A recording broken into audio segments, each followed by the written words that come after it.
Hi, this is Jason Fielder with the Daily Forex Report for February 17th. We're looking at the U.S.-Japanese yen pair. This pair moved higher today. We are expecting it to move as high as 93.56 and as low as 90.47.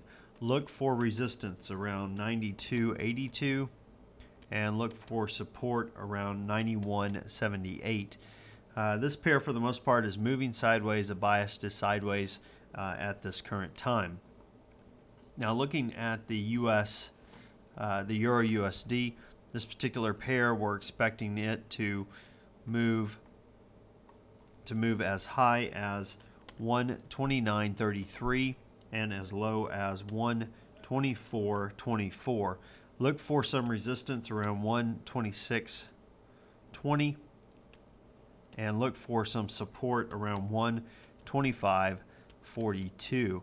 Now, this pair broke previous support and moved much lower, much quicker. We have an overextended bar for those that want to know what I'm looking at. Looking to sell at the open of this new session due to the overextended bar. Now, I realize it's already started to move, but basically taking a short at 125.82 and looking to exit this particular trade at 125.62, which is about 20 pips, just a quick 20 pips. Now, if you have a trend system that you can use, drop down to the hour time frame over the next session, and take any shorts that you get, and you should definitely be able to pull some profits that way. Switching over to the pound USD, this particular pair, we're expecting it to move as high as 144.67 and as low as 139.13. Now, look for some resistance at 143.18 and look for some support around 141.29 in this particular pair. This pair is pretty much tracking sideways, especially if you back out a little ways. It's moving sideways for the most part. The bias is to the downside, so definitely keep an eye on that. Let's switch over to the US Swiss. Let me zoom in a little bit and take a closer look at this. This pair moved higher today, did hit some previous support, or almost hit, came right up to it, and then pulled back for the rest of the session. We are expecting it to move as high as 1.1880 and as low as 114.90. Look for some resistance around 117.18 and look for support around 116.60 in this pair. This pair is pretty much moving sideways, has been for a good while. Don't expect that to change anytime soon.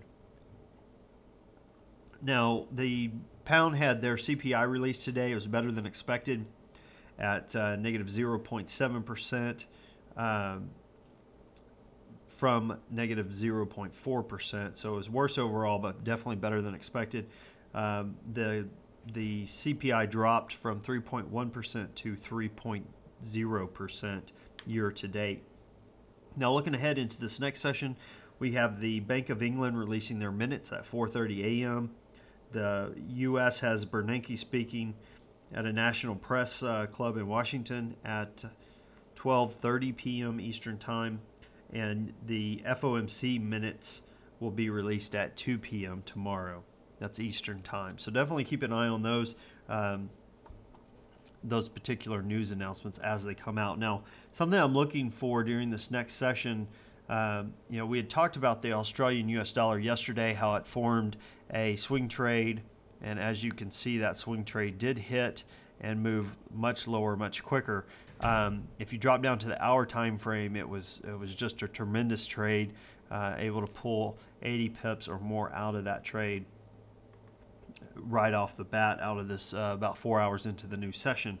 Now, looking ahead, if you take a look at the pound Swiss, this particular pair formed a swing trade also during this last session, and we're looking for it to move to the upside, basically looking for a buy at 1.6712, looking to exit this trade 100 pips up from that at 168.12.